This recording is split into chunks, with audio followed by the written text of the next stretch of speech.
Hey team, welcome to episode 4 of Transition Talk, where we talk about dental transitions and how to navigate the sometimes messy path to ownership. Christine Charles here today, and before we get started, I have to tell you, I am just super overwhelmed with the packing process.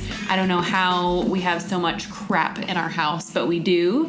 The playroom's packed up, and suitcases are packed, and we're living out of a suitcase for the next week, so I apologize if I'm a little edgy this week.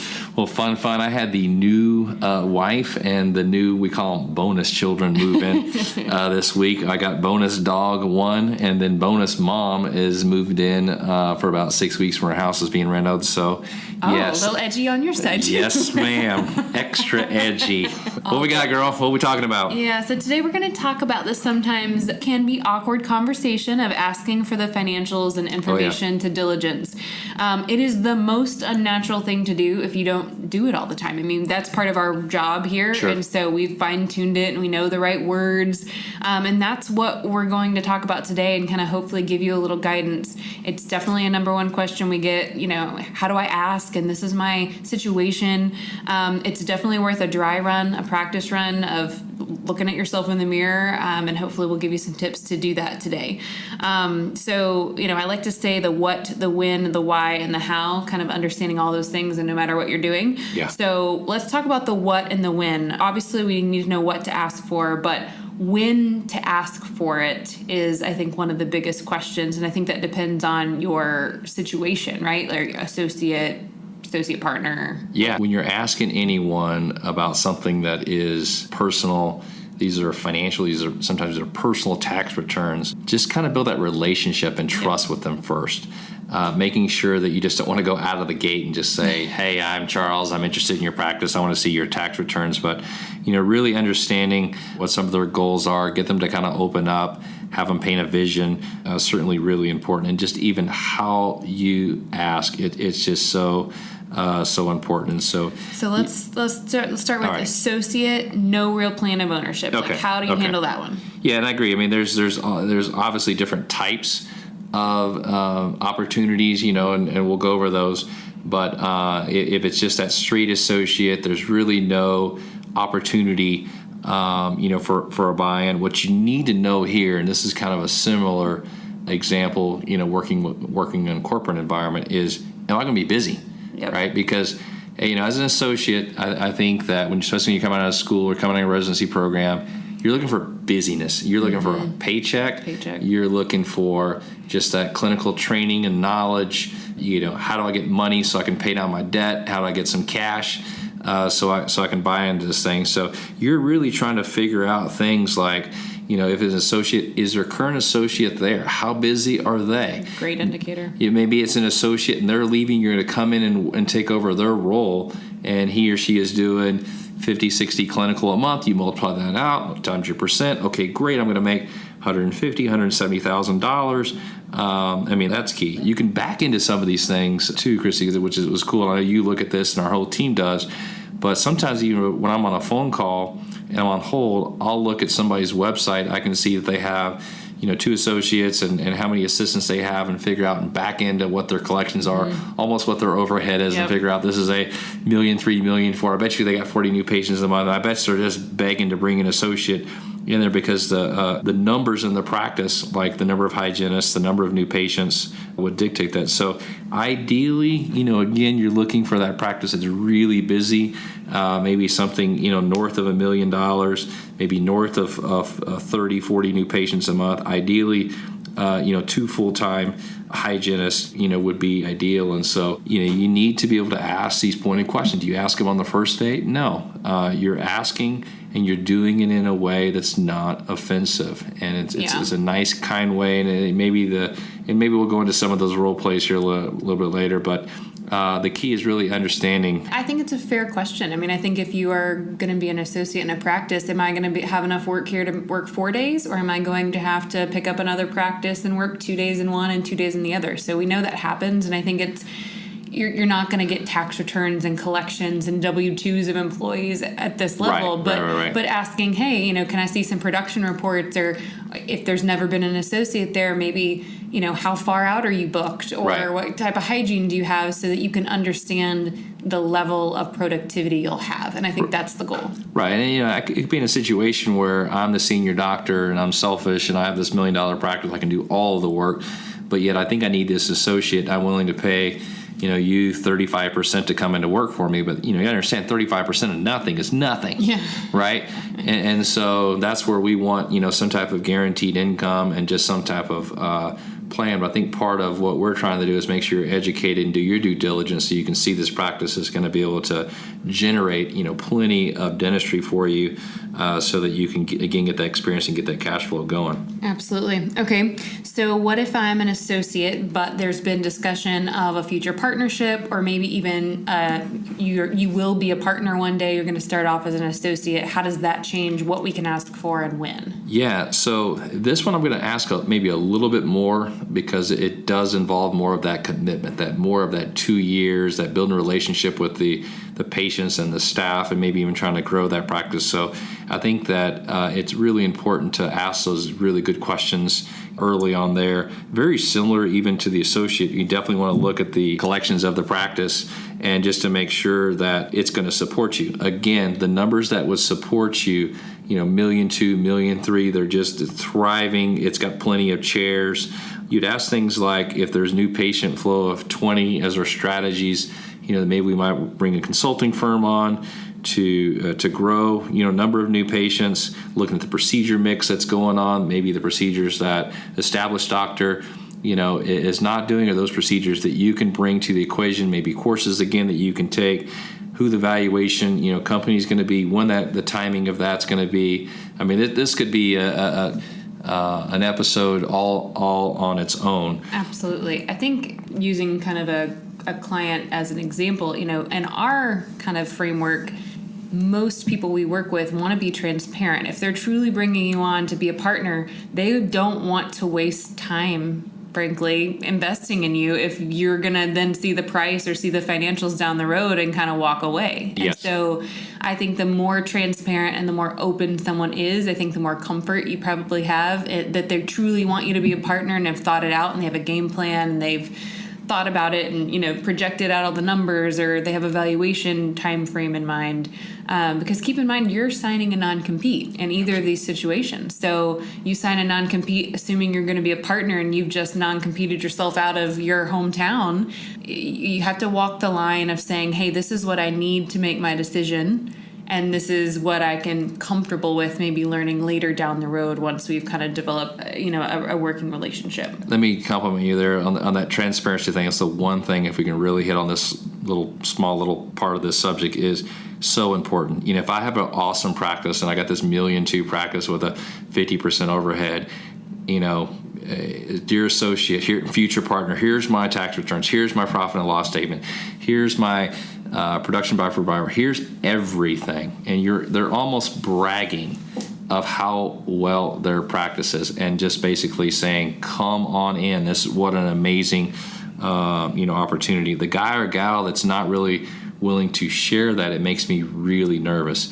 We actually will not work with we obviously have multiple services here, but our seller consulting relationship, we will not work with a seller unless we have that transparency thing. We educate them on how this is going to work, then we educate the buyer how it's going to work, and then we help them through their partnership goals. So really, really important there. So associate and then associate to partner, and we've touched on those. Obviously, there's just the very clean, probably most obvious, I'm just going to do an immediate buyout, acquisition, find a practice on a broker site, come across it from my network. This is obviously much easier, definitely, right, to get the information. The valuation's done. They've probably put together some kind of packet. They expect you to ask the questions because their intent is to sell the whole shebang. Yeah, definitely there. So, we talked about the first two. We're really kind of building those relationships before we ask for the financials, because it's a little personal, and we really don't know the long-term kind of end game there on kind of options 1 and 2. But the acquisition game, we know the long term. It's just to buy the practice. I still think it's really important to build a relationship, you got to understand that if you found the practice online or through a broker or whatever it may be, someone else did as well. And so, a lot of times they're going to make that decision to sell the practice to you because they felt better about it. So now it's definitely time to gather information. But look, it all comes down to about the cash flow and how it's going to work to you. 2 quick examples, and we'll move on. But example 1 does $1 million. It makes $500,000. So unbelievable overhead. Price is 70%, so it's $700,000. You're going to make over $400,000 after you pay the bank. Option 2 is a smaller practice, does $500,000. Price is at $300,000, but it only nets $150,000. Not only is going to net $150,000 after you pay the bank. I mean, there's obviously 2 extremes there. You got to go into so many more things as far as like the production that's there. Can you do it? Is he or she going to stay back into the practice? What kind of deal are we doing with the building and the rent, and just lots of details. And obviously, we have we talk about this a bunch, but on our website we've got our 90 kind of bullet points of what to think about in these transitions. And so certainly on the buy and acquisition, we need to think this whole process through. We want to obviously guide you through it. This is going to be an appropriate time early in the stages when you come across these practices that are for sale. Yep, and I think that buyer's checklist you mentioned on our website, obviously more applicable probably in this immediate buy-in or acquisition. But Yes. I think all of those questions, if you're entering a practice that you can see yourself in long term, there's something there kind of for every situation we just talked about. So that's the when to ask, what to ask for. We have a list of, hey, here is the ideal list of things you need to request: profit and losses, tax returns, production, etc. We have that on our website too. I'll post a little something on our blog that kind of links to that, and just kind of a reminder of those things. Those are really important, obviously, in the acquisition space. But ultimately, if you're going to buy into anything now or later, that's what you're going to buy into. So, or that's what you're going to need to see at some point, and some, whether that's spaced out over initially and then later down the road, or all at one time. So I'll link to that. So check that out and make sure you kind of look at that. And then again, you can download that buyer's checklist. So the next thing's the why. I think personally that it's really important to understand the why. Why are you going to be asking for these things? And I think if you understand the why and you can convey why you're asking for these things, then almost like how to ask kind of just comes naturally. And I think It gives the seller a little bit of context and they understand more. It doesn't feel so invasive if you can make it a personal reason why you're asking, and this is why it impacts me and I'm trying to be smart about my decision. Obviously, the first one is understanding the practice opportunity. I mean, how many times do we talk with clients?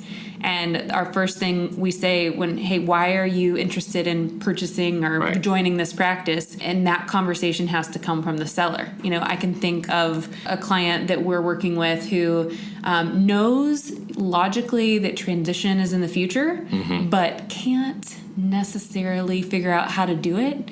And so they brought on a couple of individuals and kind of tried out a few different methods. And it's just pretty clear to us that they're not ready yet. They're not ready. And so when they're not ready yet, as an associate coming in the door, asking these questions and trying to figure out why are you bringing me in is super, super important to get that information and be able to see, hey, you're a one doc practice and you want to bring someone in and you say you can keep me busy. I'm not sure how that's possible, right? That gives you a lot of clues to, is this a long-term option for me, or is this something that I'm able to grow to become what we want it to become? Right.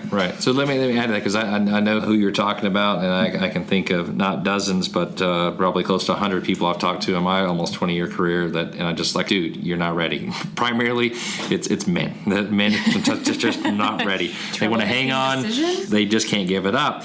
But, if it's a one doctor practice, it's doing 900 collections and maybe it's netting $300,000, it's a nice, solid practice. 15, 18 new patients a month. Again, nice and solid. But when they're saying, I want to bring you in and transition this practice to you over time, it just doesn't scream transition. It really screams, hey, why don't you keep doing what you're doing, work there for another couple of years, give us a call back, and then let's figure out when we get closer to a 2-year time frame that we can really transition this practice to the right person. Then maybe you're working back in the practice 1 day a week, something like that. So it's a really, again, You've got to understand, again, some of these opportunities that are presented, because you can really like these people from an emotional standpoint, but if the numbers don't work, it doesn't work for you. Yeah. So that's tough. Yeah, and I think, understanding and kind of conveying that I'm asking for this information because I want to understand your goals and I want to understand where the practice can go. You see someone who has $1.5 million, $2 million of doctor production, they're tired, right? Like, of course, this is why they're bringing you in.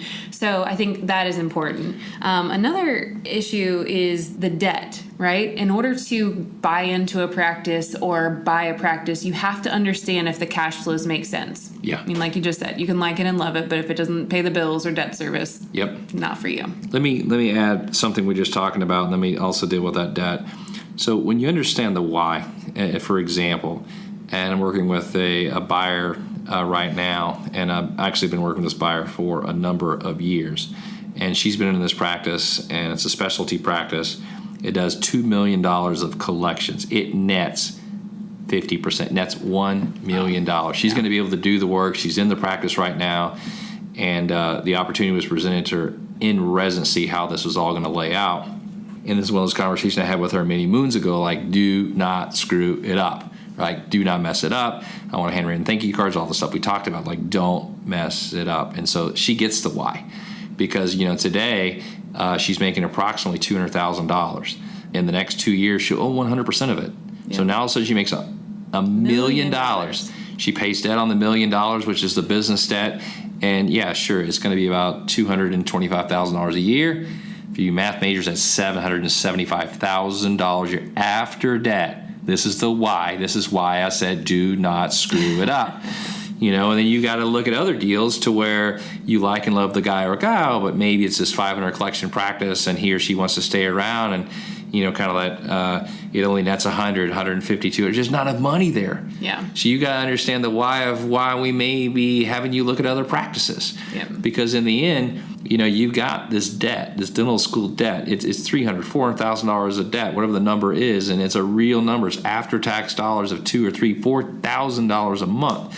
That means you've got to go make $50,000, $60,000 a year, pay federal, state, Social Security taxes to be left over to pay your dental school debt. We get it. We get that sense of urgency and that sense of emotion of what to do.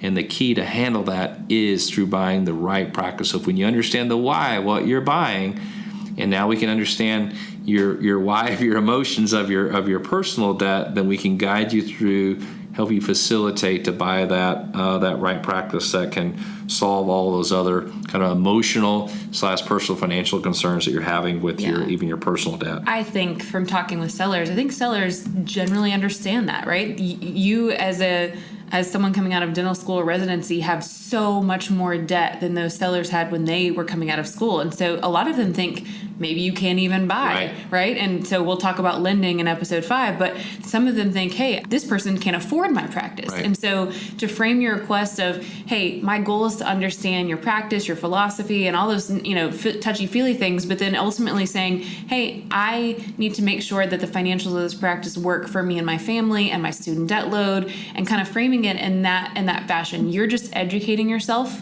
on if this makes sense because you want to be respectful of their time and their efforts.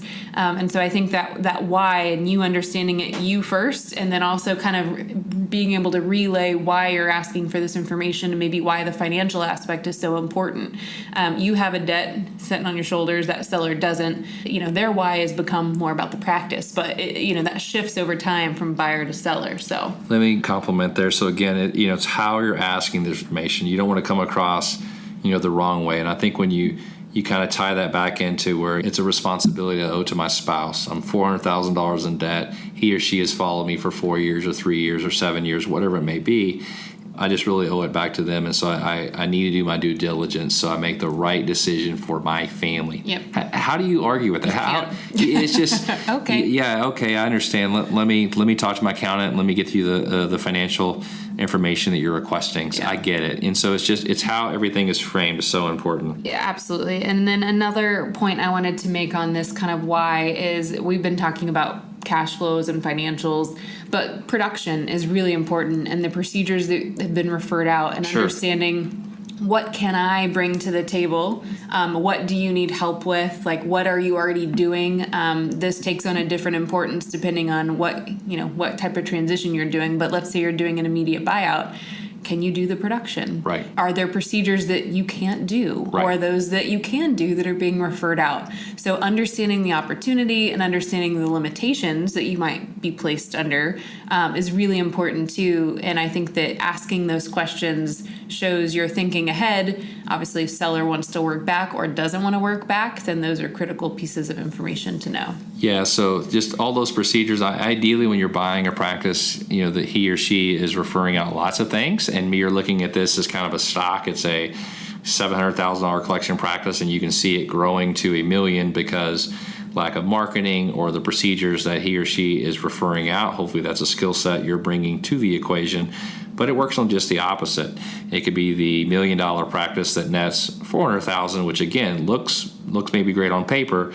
Maybe the price is a little bit higher than normal at $800,000, and now all of a sudden you're going to net after debt service just under $300,000. But when you look into the production provider report and see that he or she is doing $200,000 of implants and $50,000 of third molar extractions, and you don't have that skill set, now all of a sudden we have to employ the senior doctor back in the practice. We have to pay them 35, 40%. Now all of a sudden you start reducing that cash flow. It doesn't work for you. On the surface, yes, the $1 million, nets $4 look good, but we definitely have to solve the problem and make sure that you can do the procedures in that practice, certainly. All right, we're going to do a little role playing. All right, I'm ready. Yep. So I'm going to assume that we have asked for the financials in whatever situation, associate, so to partner, immediate. Yes. And I'm going to assume that the selling doctor, I'm going to be the selling doctor. You're going to be mean doctor. I'm going to be mean Thank seller. You. Yes. And I'm going to basically kind of counter your request with some of the most common things that we hear. Okay.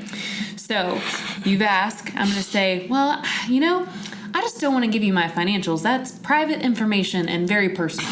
Well, first, certainly you want to respect what they just said. And so I typically, when someone says something like that, I almost repeat back what they just said. In this case, I would say, Christy, I absolutely understand what you just said. I understand that your business returns and your personal tax returns are private. They're confidential. This is your life's work, and I understand you having some hesitancies about sharing the information with me. One of the things that I was taught at fill-in-the-blank school is that we should ask for the financials of the practice. Feel that the financials of the practice will show us the health and show us the transition plan, and that we're currently working with a CPA firm or a transition firm, and blame it on us that we are the ones asking. We're the bad guys. Blame it on your family, that you owe it to your family to gather this information.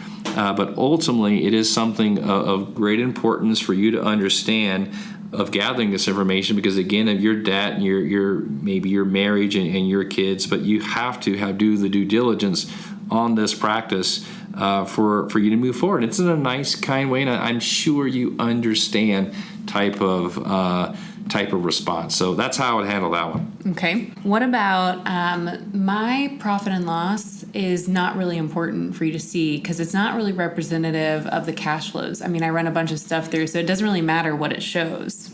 Right. So the key thing is you have to understand that as a business owner, these business owners, which hopefully you're working with a good CPA firm that understands tax planning, and hopefully one day you'll be working with the CPA firm that we recommend, and being able to run those things for your business. So hopefully you'll be doing the same thing. So my response there is I absolutely understand the benefits of running your own business and being able to run those discretionary items through. It's great. And I can't wait to be in the same exact shoes. One of the things I have on my team already is a transition firm that actually values businesses and understands completely about all those discretionary items. I don't claim to be the expert, on that, but I'm hoping to surround myself with a group of experienced people. So what I was hoping is if you did share it with me, that they would help me understand and they would be able to interpret what questions to ask.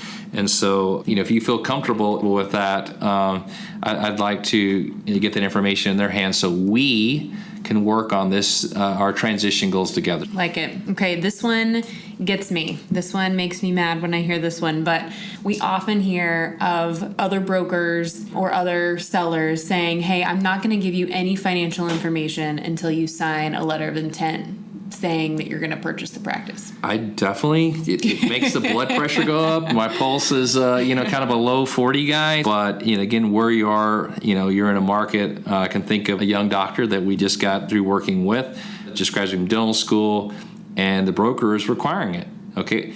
In that instance, I kind of get it. The broker's like, I don't want to waste my time with you, little D4 with no money.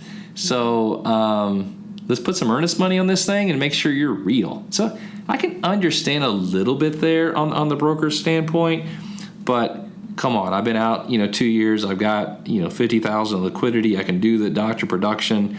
I think you lose a lot of negotiation in that letter of intent just to get the information. So what we want to do is really set the deal up and to make sure that if we do go down that route, we're not putting earnest money down on that, and that we're having information and bullets in there saying that, after review of this information, we would be able to, offer a fair price. It's not necessarily that we're offering this price, but this is what we're willing to do moving forward. So I'm going to play slightly devil's advocate there and tell you that I know there's exceptions to every rule, right? Like never say never.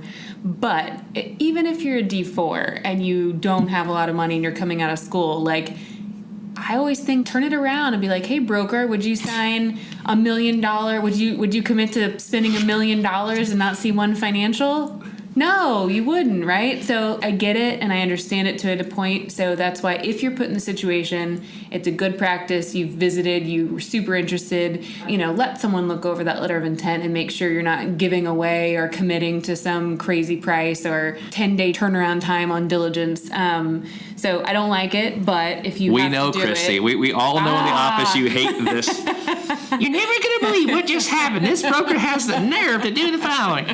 All right, what about this? We get this a lot. What if the seller you're working with isn't tech savvy, doesn't know how to run one report from their system, and obviously, let's say they're selling their practice, maybe it's not known to the staff that they're doing that, so you're asking for all this information, and you're not getting one thing in return, you can't get a financial, you just feel like you're at an impasse. This is difficult. We run across this, not often, but we do run across it, and so the key is trying to make it as easy as possible. Is there an office manager that maybe you can work with? Is there a local CPA that you can work with and maybe just work directly with them? Is there someone in the office, maybe the spouse that's involved in the practice? Can we work with them to help with this project? Because ultimately, you have to explain to them that we want to help. So we're trying to help these people in the transition of the practice. But the more that they can provide to us and show us, even like the guy before with lots of discretionary stuff, the more cash that senior doctor can show, the higher the value, and most importantly for you, the more attractive this practice is going to become. So the key is just to put it out there. Hey, I know that might be a challenge, but maybe can we work with your local CPA or office manager or somebody, a spouse, to help with some of the things that we need to get pulled out of the practice? Because ultimately, you remember there's three parties to the equation. There's the seller, there's the buyer, and there's the bank.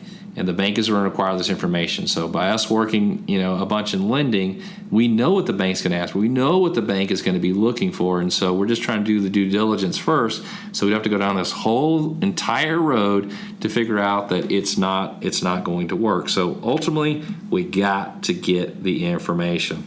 Okay, you passed your role-playing test today. So what I'm hearing you say, though, over and over in various forms, is it's really about the relationship at this point, right? I mean, maintaining that relationship and that goodwill transfer, regardless what kind of transition you're going to have, maintaining that relationship, coming from a place of yes, and how can I help make this happen, and here's why, and explaining, and it's not just I need this, I need this. Right. I need this. You have to frame it in the right way. So we're nearing the end of our episode. So why don't you recap us? What should we have learned today? All right. Yeah. All right. So we got the kind of the what and when. So let's make sure that we understand how to ask for the financials. We touched on that as far as all your please and thank yous, the compliments, just the correct language skills of gathering that, the why. You've got to understand the cash flows, kind of the opportunities, either as a D3, knowing that this is going to transition in the next 3, 4, 5 years, or it's going to transition overnight. You've got to understand what your personal financial situation is so that we can do the work, buy the business, pay the debt, and make all that work.